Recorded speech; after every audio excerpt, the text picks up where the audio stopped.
yeah, we're gonna talk about surprise teams next year. Let's talk about it. I'm gonna just let you start this one off because I feel like you're gonna come out of nowhere All right, and I got deeper three than, teams that and you I think. cannot say Colorado.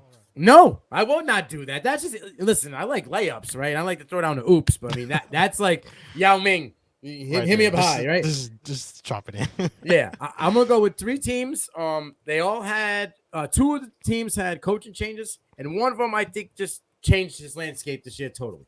Right off the rip, I'm gonna go with Liberty, and they just got Jamie Chadwell out of Coastal Mhm. Carolina. They were 6-5 this year.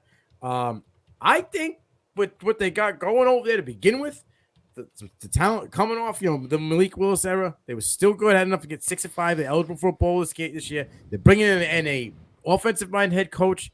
They love to throw the ball around. I can see Liberty getting 7, possibly 8 wins this year. All right. Mhm. The next team is Nebraska Cornhuskers. We talked a little bit about them. They brought in Matt Rule. I mean, I think the only thing that Nebraska did fairly, the only red or negative I would think is they lost to Coldest Crawford, right, in the portal. Yeah. But everybody they Mhm. brought in has just been ridiculous. This is Mhm. one after another after another. I think that there's a good chance they could double the win total next year, go from 4 to 8. I think they could be a dominant force in Big Ten next year. And this is the one that's probably going to get a little eyeball wearing is, I think Miami and Mario Cristobal. I agree with you, Nino. I agree Oh, with you. oh, good. There's Good. I no love it. excuse. There's no excuse for you going 5-7 with losses to Middle Tennessee State. What? Duke? Well, What? Pitt? yeah, no, What? what? But Duke all was by at least surprising two team. scores. All Yes, by at yes. least 2 scores. There's no Gross. excuse for that. No, but that wasn't his guys. Okay, Yeah, it wasn't his guys. he brought Me his too. guys in.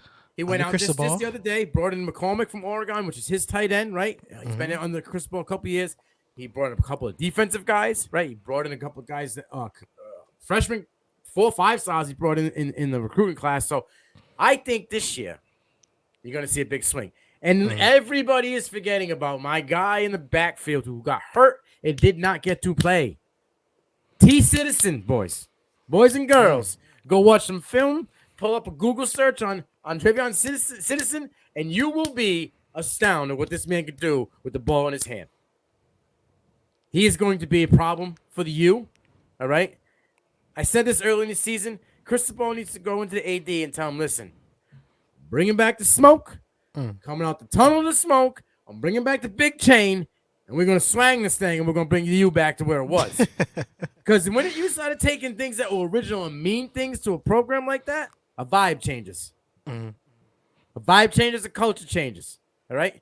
When you come in as new coach, you want to change culture. It's supposed to be for the good, not for the bad.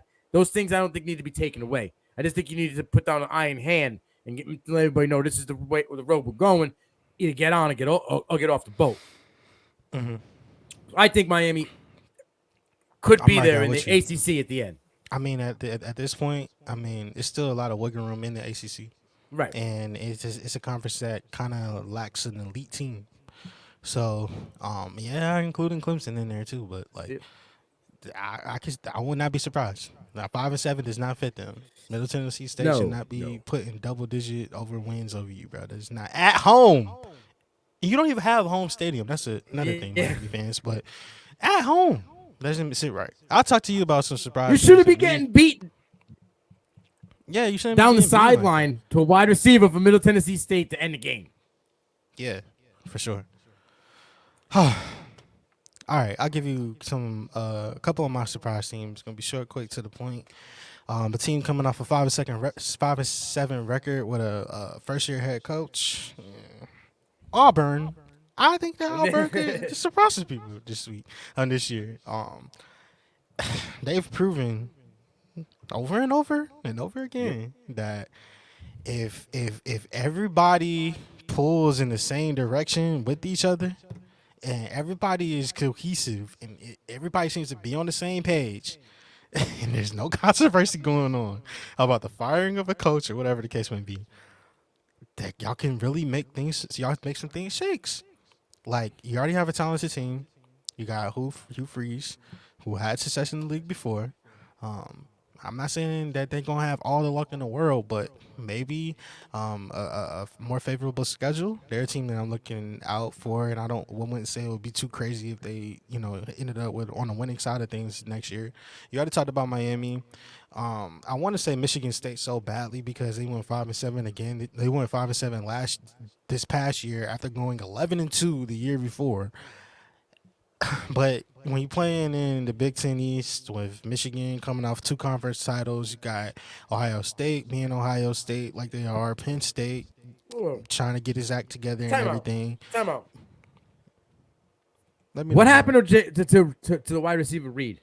What Jaden? happened? Well, yeah, fell off, right? He was supposed to be a dude. Nothing. What happened to the running back that was supposed to be just as good as Kenneth Walker? Fell off. Nothing. That offense was anemic this year. Yeah, and I don't know. That's why I said I want to say them. I want to have hope in, He's in like, Michigan State. it's right there, but I want, but I guess they'll just be in my honorable mentions. But I will say that Michigan State felt like the original TCU before TCU was TCU. ooh, that was so on point. Because like they went 2-5 in Mel Tucker's first season when he got to East Lansing. That was I guess you can call it a step back from 7-6 in 2019. But even that was unexpected. The year after was unexpected. Then you had the unexpected retirement of Mark Antonio, unexpected. Then you have an unexpected pandemic that hit, unexpected. Then you have all of these transfer requests coming in from last year, unexpected. You got them fighting people in the tunnel, unexpected. Dudes got chart. Never mind. Let me stop. Yeah. But I'm just saying, there's just a lot of unexpected stuff going on with them. So I wouldn't be surprised. And yeah, I'll just stay right there because I'm not about to sit here and try to convince myself that Dabo Sweeney is about to have about to have a bounce back year in 2023. No. So those are some of my I surprise like teams it. for I like it. Obviously, Colorado, I think is going to have a year. They're going to have a big turnaround. But that's everybody thinks that. And I do like the KT throw Arizona State. Dillingham going over there from Oregon, going home, right? That's his home. He's got family. He's got dudes he grew up with and went to high school with that are on that coaching staff. So I think that he'll have, well, it'll be year one.